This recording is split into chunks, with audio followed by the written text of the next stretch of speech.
he finds a man, just a human man, and this man's name is Shy.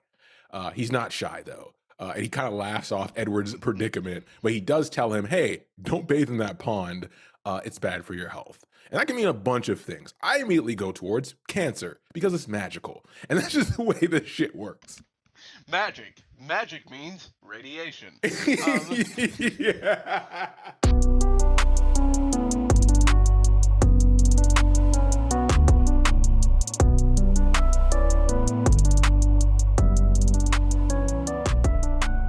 Welcome to Casuals of Runeterra, episode 90.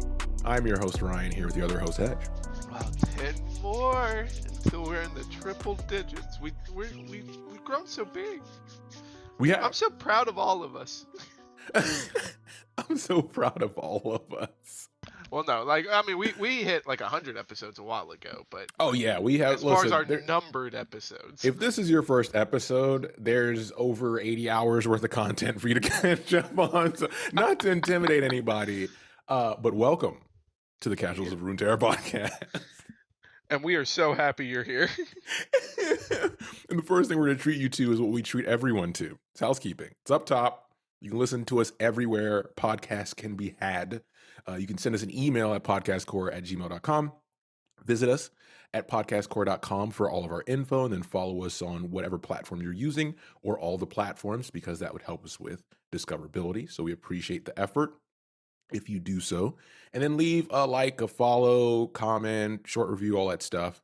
We appreciate that as well. But the easiest way is word of mouth. That's how we've gotten to this point, is to tell one friend to learn to find the special Vastaya for them by listening to the Casuals of Runeterra podcast.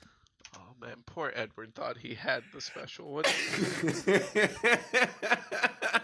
He really thought he had it. So, leaving off of where we left off on the last episode with Hetch getting in a tizzy, we're going to talk about the Vastaya in general. So, this is something we want to talk about. I mean, we've talked about Nami, we've talked about all these different creatures, and we want to go deeper, but we never had the point to enter. And now we have Ahri. I mean, we've had Yordles. We'll get there. All right, we did Yordles. Go listen to Yordles. Yeah, no, we have plenty of information on Yordles out there already, thanks to our episodes like Poppy, Teemo, and Lulu. So it's like we know a lot about Yordles, but Vastaya we haven't touched on really. Like the closest we touched on it was in our Star Guardian episodes, and all that we got from that is that they're high schoolers. Yeah. And they're in love. Oh, you mean that 10-parter we did? And they're gothic. And like just so emo. And just like, I'd rather die than be without my boyfriend. So let's learn about what Vastaya is actually like. Yeah, and we're gonna learn with one, and we've made a decision here with this guy's name. Yes. We are going to read from the journal of renowned adventurer and philanthropist, Eduard Santangelo. That's it. We'll never say his name again. We'll never say it again. And again, if you've been following our show, we make the rules on pronunciation. So that's it. That's the official pronunciation, and you're all welcome. So this is a pretty lengthy recount of essentially an adventure this guy's going on and writing about. And then kind of, releasing in like book format. And we're going to bounce through it. We have it broken up into parts here. So the first part is the Vastaya, right? We start by learning that Eduard is sailing to the shores of Ionia because he's in search of a cure for what is called doldrums, the Piltovian illness, which essentially is soft boredom of everyday life despite living in the most progressive city in the world. Right? Now, we know a lot about Piltover. We've talked a lot about Piltover in many of our episodes. So we get why somebody could get doldrums in that society. It's not the most balanced society despite its progress. But to search for a cure seems more like just an excuse for an adventure. Hey, with the both of us going through late stage capitalism, I get it. I get it. You do what you got to do, Edward. We all got it, baby. We all got it. So during this search, he stumbles across the Vastaya, which essentially in this if you've listened to any type of fantasy lore, or read anything, or watched anything, it's a chimera, right? They're basically chimeras in other fantasy lore. And he finds these in some uncharted areas of Ionia, which is one of the first lands, right? So one night, he finds one that's rummaging through his camp looking for food, and so he, baits it over a bit with some sweet so he can get a closer look. And he notices this thing has a pointed nose like a cat, but then scales all over its body, similar to a snake. And its body is, kind of wonky, and it also possesses inhuman strength. So from the picture that's associated with this in the writings, it looks like a monkey at just first sight, right? And we do know that monkeys tend to have insane strength uh, in the real world as well. So this kind of fits in that chimera type description. So there's one point where the monkey, after snacking on some stuff, and Edward is serenading it to keep it calm. It picks him up, not in a malicious way, but just to look for more sweets if he's hiding any under his rump. And then it finishes the snacks it has, doesn't find any more, puts him down, and then runs off into the night. I love this opening as far as for our journey into the Vastaya, because No. With us only getting to see like the champions of Runeterra as the Vastaya, like it gives it a narrow scope. There's like the Mhm. Vastayans are, humanoid, and they very much like have their own societies and stuff. But we don't really hear much about ones that are more animalistic than they are human. Like, Yeah. so this is still very much humanoid, but it is, just he's just hungry. He's just hungry, and it's like, oh well, you're clearly not going to hurt me, so let me just pick you up and check under you. And all right, I got all the food I could get, so deuces. I'm out. So this takes us to part two of this writing where he's like, okay, that's what the Vastaya is, his first encounter of sorts. And now we're at like, what are Vastaya? So Vastaya are defined as not so much a species, but more of an order or a phylum of creature types. More similar to each other, and then they have like different tribes and familiar groups that act drastically different. So as Hetch mentioned, there are ones we know that are more human-esque, and some that are more closer to just being like general animals you would find in the wild. And during one adventure after this initial encounter, he follows a river and he comes across a group that appeared this time like half otters, half seals. And they're completely different from the snake and cat boys tribe that he saw before, because he did follow that or not a cat boy, but that monkey looking boy before, and then his tribe chased him away and then took the rest of his snacks. So now he's like, all right, I guess I gotta go find more food, which leads him on this adventure down this river. And I like this. This is just so funny to me because it's like, if you watched any shows or movies that followed like explorers, so like back at the in like the 1800s, like the after colonization is like the age of exploration. Hmm. Like they Riot definitely did all their research on it as far as like, okay, how do we make this as campy as we can get? And Yeah. this is audit, where it's just like, okay, well, found another tribe. um okay, I'm gonna try to like assimilate myself in there, and oh god, I they have it's primitive weapons, but they have weapons. Run. And it's like I just imagine Edward in like in that scene of like Indiana Jones with like start the plane just sprinting out of that village with like with these like monkey looking chimeras just like Yeah. chasing him down.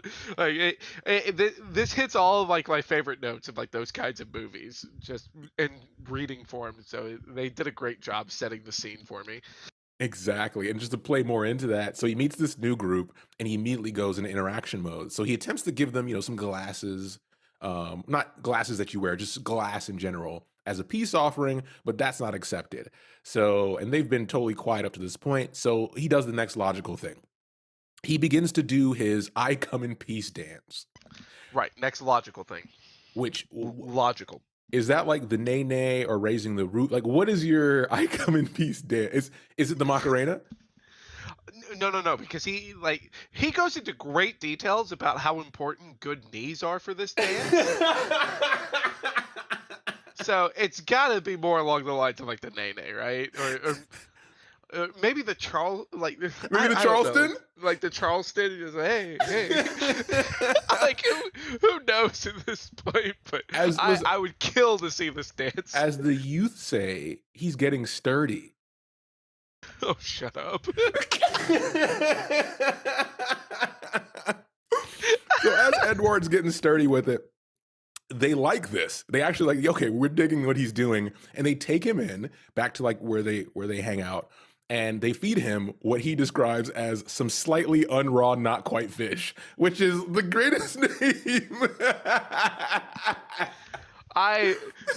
This is the best description of like a food that you have no idea what it is, and just be like, I don't know what they called it, but it was not quite cooked, but it wasn't raw, and it was kind of like fish, but it definitely wasn't fish. Like just like every time you describe it, you just contradict your description of it. Oh, perfect. I love it. It would be a good name for like an alternative Midwest band as well. Yes. Yes, we are like the starting late a 90s, ska early band. 2000s. We are starting a ska band, Ryan. Oh my god. Thanks for coming out. We're unraw, not quite fish. Trumpet players. It fits with the whole, getting sturdy. So after he makes a fool of himself, the group reveals that they speak English. And this is the greatest part. Because they tell him, like, oh, no, this whole time we speak your language. We just want to see what you would do. And he's tired now from all the dancing, but he's well fed. So his stomach's full, and he's like, well, shit, now I can finally ask questions. Because the previous Vastaya, remember, is more closer to animalistic, so he couldn't really communicate with them, right? But here, now he has an opportunity. So he learns a lot of information immediately off the bat. And it's really funny, obviously, that it's like he's doing his dances and stuff, and then these guys are just like ignoring him, and then finally it's like, oh, could you pass the tea?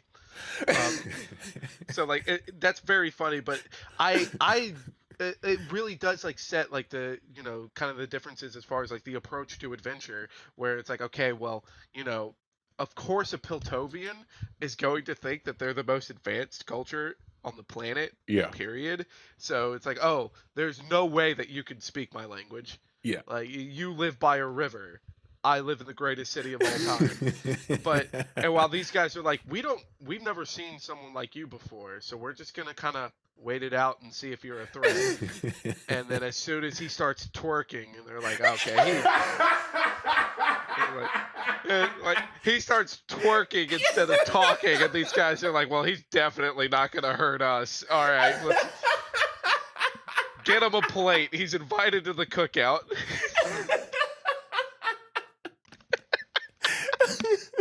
You know what makes this great is go to the story in universe.leagueoflegends.com and look at the picture of these creatures, because the look on the face of the otter is exactly how I expect them looking at Eduard twerking. It's too good. It all fits just like a nice, neat puzzle. Oh yeah, the illustration does fit it perfectly. Okay, so we finally learned some information. Let's get back into the guts of things, right? What are Vastayas? That's why we're here. And they're telling him. So he learns that long ago in Ionia, there are a group of humans who fled the Great Void War, which obviously more details are for another episode. We're not going into that here. And then they came into contact with a tribe of intelligent, shape-shifting creatures.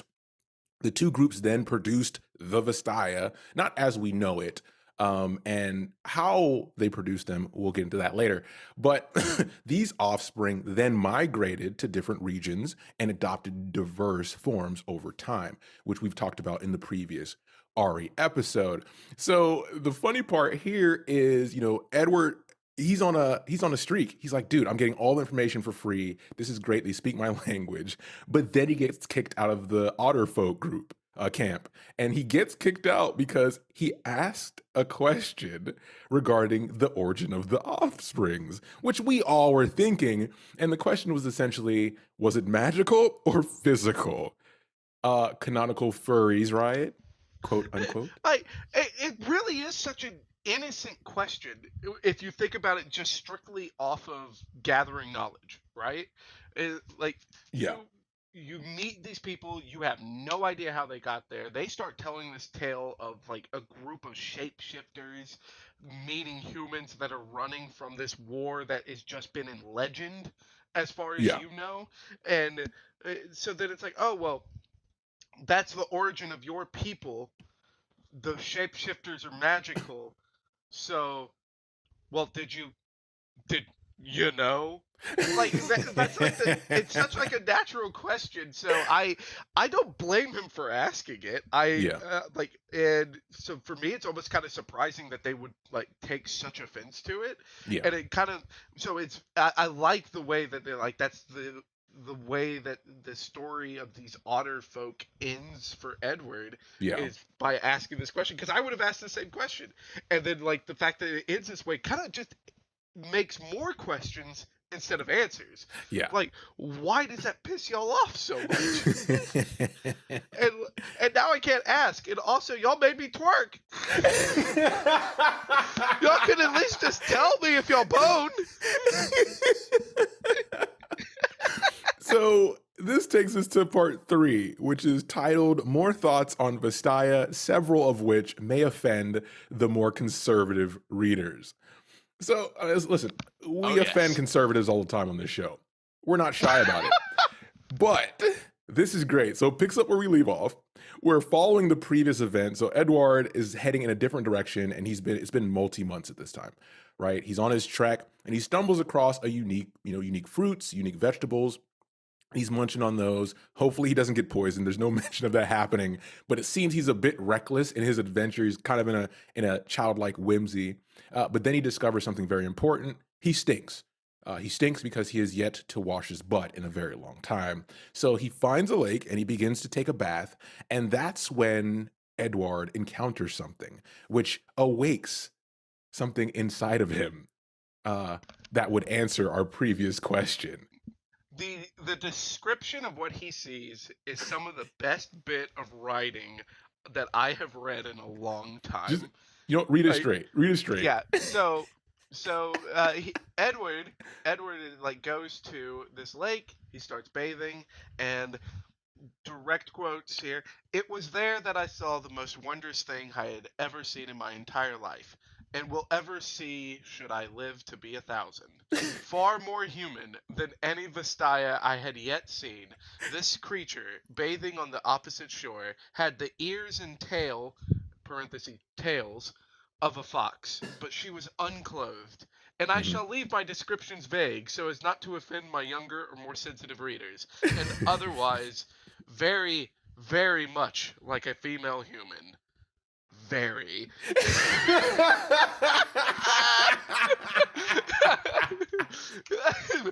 Very human like, and very, very human like.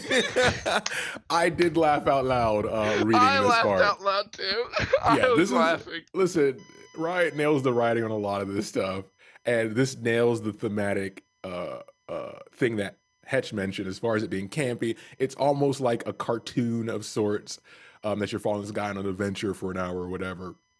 So he's preparing now because it's Edward. So he has to be extra about it, right? He's a great singer. He loves to twerk. He does all these things. He doesn't have snacks anymore, but he doesn't need those for this. But he's trying to figure out the perfect introduction.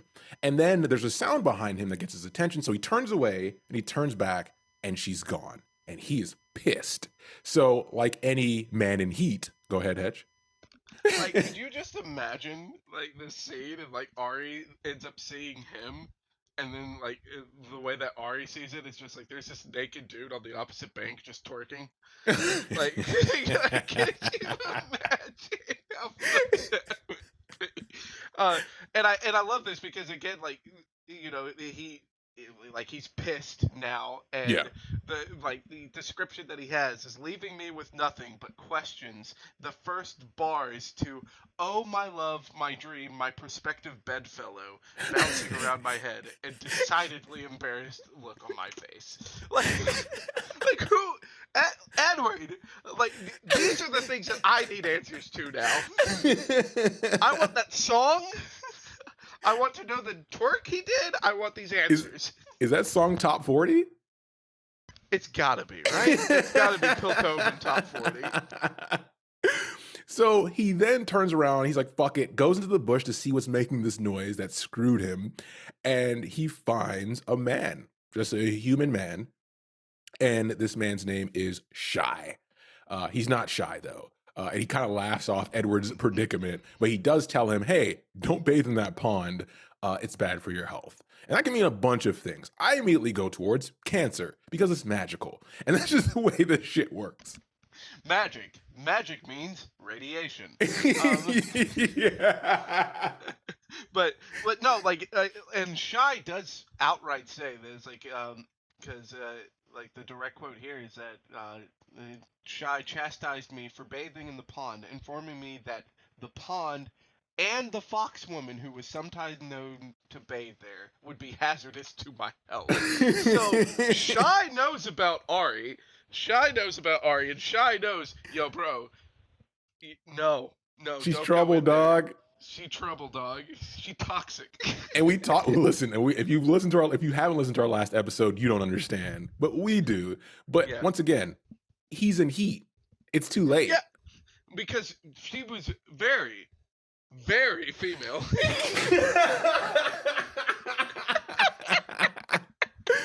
So then Shy's like, all right, listen, this is what I do. I'm a merchant, and I agree to like lead you back to human civilization and answer some of your questions. But in exchange, I want that cool hat.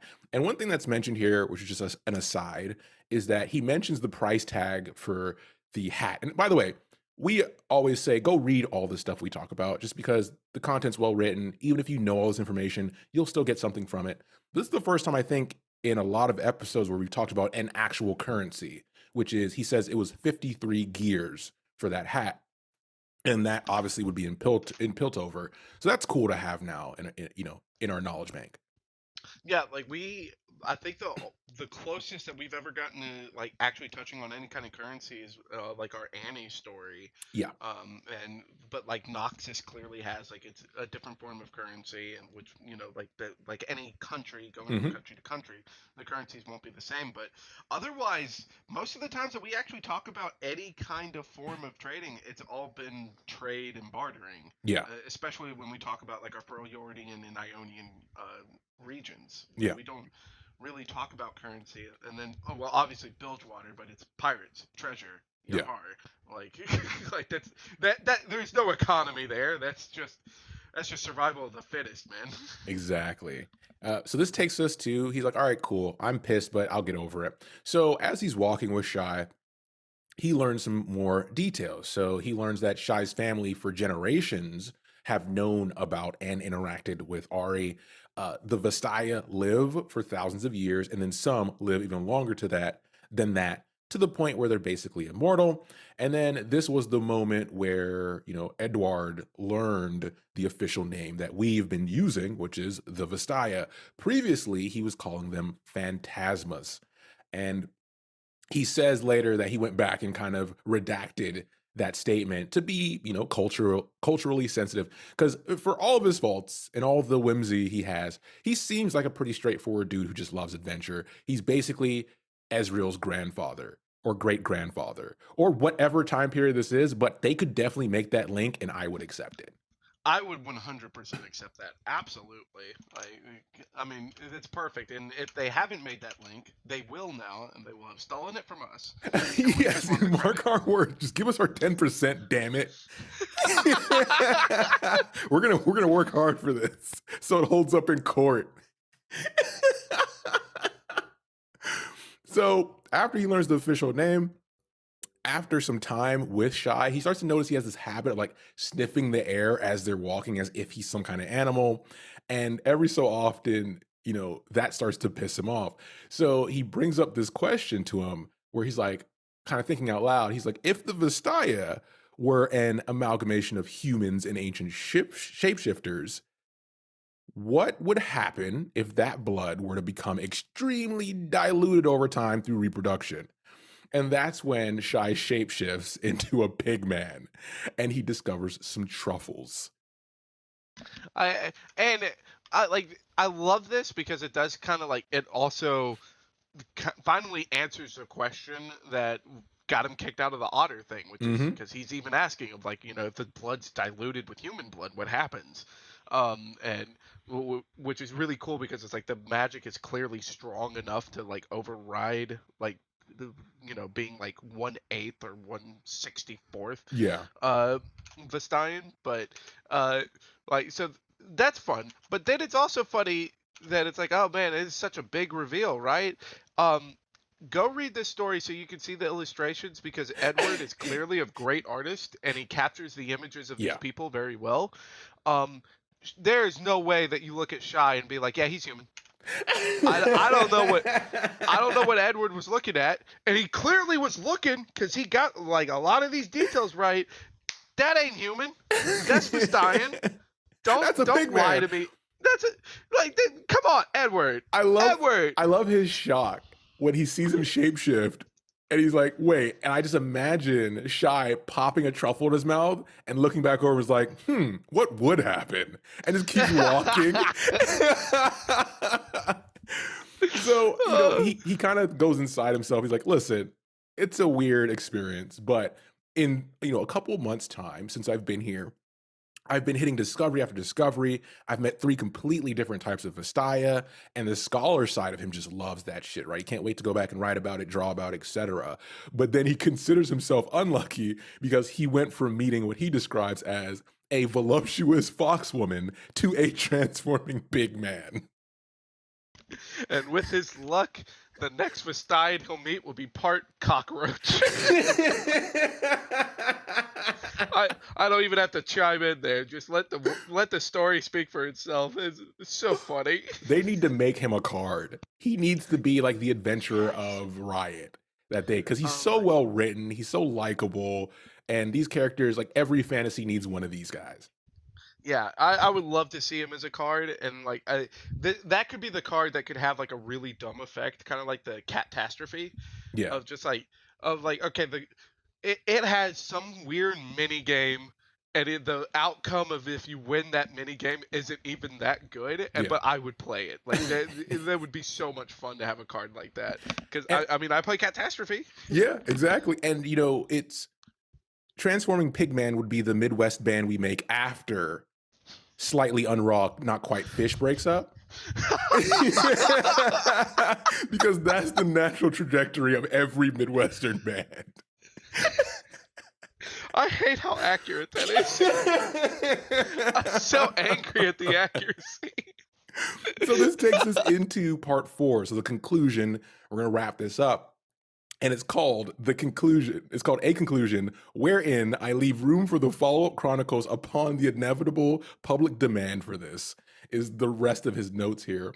And we start off with him kind of talking about he spent several months trying to collect as much information as possible because he wanted to create a complete guide for Ionia and Vastayas in that space. But he puts a bookmark in it. He puts a bookmark in it because he has more adventures he wants to go on outside of Ionia, right? And begin looking for other creatures. So he goes through a list of the horrifying weapons known as Darkins. Wink, wink, nod, nod. That's another episode. The corrupting creatures of the void. Wink, wink, nod, nod. Alas, another episode. We're not done. And then finally, the elusive fey creatures of legend, the Yordles. We've done it already. There's plenty of it. Go listen to that. Yeah, no, we're not going back. All right, like you can go listen to those episodes, and you will not. And then once you listen to that, you'll be like, oh, Hetch has always been like this. Yes, Hetch has always been like this. We're not going back to Yordles. He's always been a bigot? Oh shit. Yeah, like and before we actually do a canon episode. Yeah, we have more Yordles coming, so keep an eye out for that. And then we have an etc., right? There's so many more different types of creatures, which obviously we are dying to talk about, but there's only so much time in the day. So he says, hopefully some other uh, journalists and adventurers can take what I have and add on to it. That's usually how that knowledge base works, right? And he still believes, though, that he's the guy. He's the man to do this, and he's responsible for digging into all of these mysteries, and he's glad to do it. And then we go into some editor's notes, which, okay, this part is just icing on the cake because this has already been fun. The story is so great up to this point, and Yeah. oh man, I did not know how much I needed this at the end of it. I did not know how much I needed it until I was reading it, and I was like, this is perfect. So I'm just gonna read it because it's that good. Yeah, perfect. So, editor's notes. Only 2 weeks after submitting this manuscript, Mr. Santangelo embarked on an unofficial return trip to Ionia to, in his words, ask further questions of the fox-like woman, purely for the purposes of a second edition. Several weeks later, we received a letter from Mr. Santangelo, reading as follows. I've experienced the grand misfortune of being kidnapped.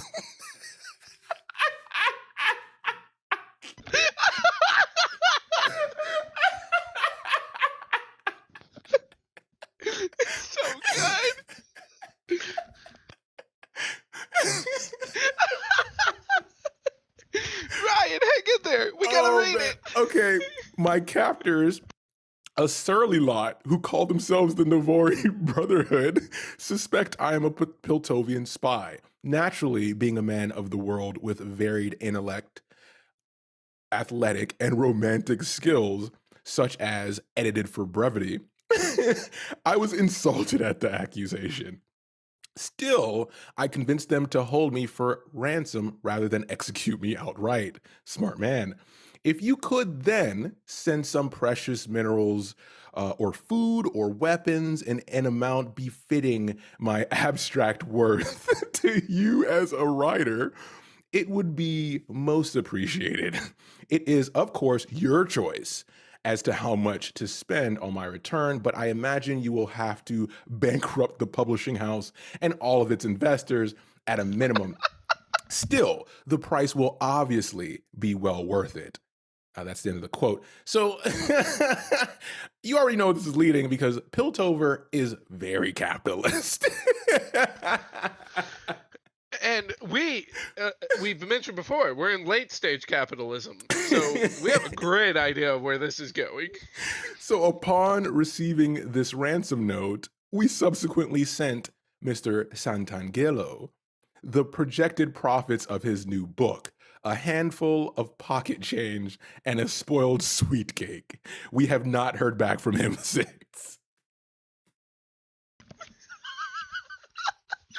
This man got lucky on a monthly adventure to gather some unknown knowledge and went back because his thing was hard and ended up getting kidnapped and for all we know died. I love it so much because it's like it's already like campy and it just brings in all the joy of like following these these 19th century adventurers. Yeah. And all so any cartoons or movies that I watched as a kid, it has that campiness to it, which is great. Yeah. And then this ending is just like a straight up Monty Python skit. Yeah. Like it's straight up Monty Python skit of like, no, I'm looking for Vastaya. Yeah. Oh, so you're gonna go write another book? Well, yeah, my other book is a blockbuster success. You haven't sold the book yet, but it's a blockbuster success, so I must prepare for a sequel. So where are you going this time? Well, I'm going back to the what? We already did that. Well, there may be more Vastaya. She was very female. She was very, very. And then oh, I got kidnapped. You're gonna have to take out all of our savings. I'm your most successful author. You haven't sold a book yet. I'm your most successful author, so you must take out all the savings. Here's a spoiled sweet tart. This Like, is it's so good. It is a fantastic, almost, I guess, damn near perfect way to end this because we just had the grandstand of him talking about how he's the guy to travel the world and do what no one else is capable of doing. And like also the result of his book not selling and essentially being, in the 50-cent bin in the back of a hobby shop that no one's going to pick up. That's something I did not expect. This is the punchline to a very long joke. Yes. It's like, oh, you just thought that it was campy, but like, that we're following the tale of a renowned explorer. Yeah. No, he's just some guy that he's just some guy that bankrupted himself to write this book. And now we haven't heard from him again because he went off to look for some strange. Like, what a legend! I can't wait to hear. We need more. We need more of him and his stories. And legends. It's just wrong to give something like an ending a 10 out of 10. Yeah. So the reason this is not a 9.9 out of 10 instead of a 10 out of 10 is because we don't have any tale of him doing the peace dance for the Navori. Yeah. And like, that's all that's missing. It's just, Edward twerking for his kidnappers.